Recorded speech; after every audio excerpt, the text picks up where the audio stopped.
Amy, let me tell you about a magical place that is so exactly designed to be enclosed space, year-round fun for the whole family that I bet you already know what I'm going to say before I even say the name. Let's say it together on three. 1, 2, 3.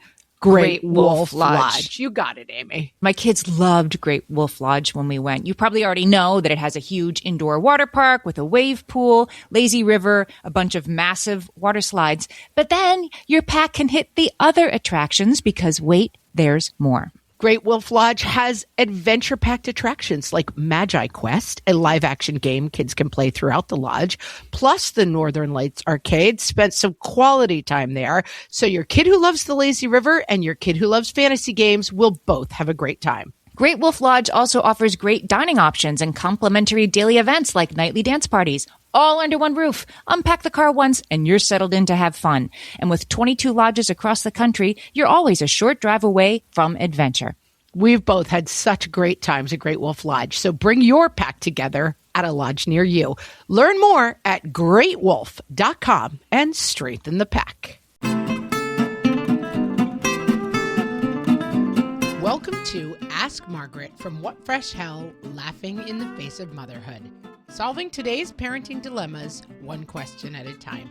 Today's question comes from Angie. Angie is a great participant in our What Fresh Hell podcast group. So if you're not a member, come to facebook.com/whatfreshhellcast and you can join us there because there's a lot of interesting stuff going on. Angie says, how do you get your kids to care about something you feel is important, like hygiene, punctuality, etc., when they just don't see it? Angie, I know the answer to this one. I'll start with the bad news. The bad news is you can't. You cannot actually get your children, your neighbors, your spouse, your co-moms to care about anything they don't care about. It is impossible and you should stop trying. But now, of course, we pivot to the good news, which is they don't have to care about these things. They have to behave in a certain way in order to be a member of your household. So let's start with hygiene. I have a tween, and his interest in hygiene is, I would say, 0, maybe -20. He doesn't care about it at all. But the rule in our house is that you have to clean yourself every other day. And so this kid still likes baths, so sometimes he likes to take a bath at night to relax. That's fine.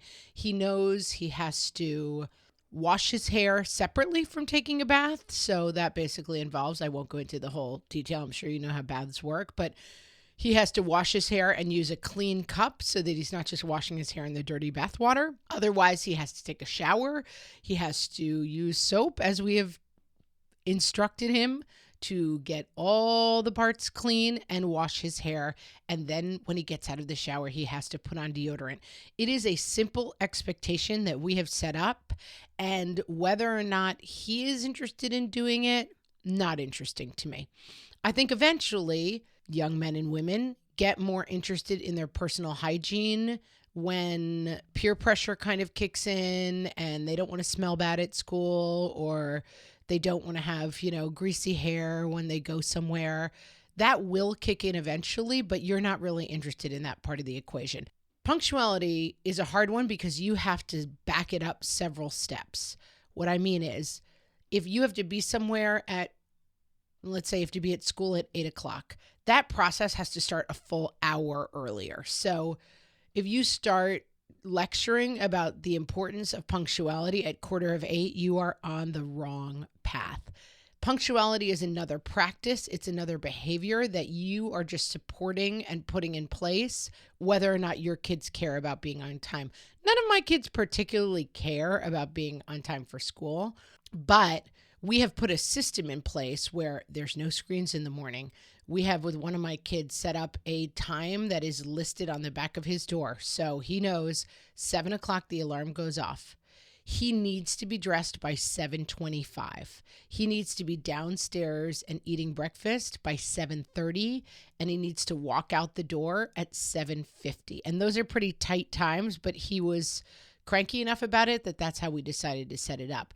He still doesn't really care about punctuality, but with those supports in place, he is getting places that he needs. And that is what I care about. I care about behavior. I don't care at all about motivation. And so I think a lot of the fights around this, there's a movie with Jennifer Aniston and the tall actor, Vince something, the guy, anyway, I don't remember the name of the movie. They're like exes in the movie. And at some point she sits him down and she's like, I don't want you to do the dishes. I want you to want to do the dishes. And this is the example of the wrong path. I don't care whether or not my husband wants to do the dishes. I care about whether or not he does the dishes. And so if you're on the side of the equation that is, I'm going to make you see why this is important, there's a lot of unhappiness down that road, and I would just skip it. You can underscore like, hey, being punctual is important because it shows respect to people. Having good hygiene is important because it shows people that you care about those things. You can underscore those things, but I just would not get lost in that dialogue. I would only go after behavior. I would only put in supports that helps behavior become action. And if necessary, I would apply consequences to bad behavior. And that is where I would stick on all of these issues. Angie, thanks for being such a great fan of the What Fresh Hell podcast. I hope that helps. And for the rest of you, if you have questions, you can come leave them on our Facebook group, which you can find at facebook.com/whatfreshhellcast, or you can send them to questions@whatfreshhellpodcast.com, and you may hear your question answered by myself or Amy on an upcoming episode. Thanks for listening.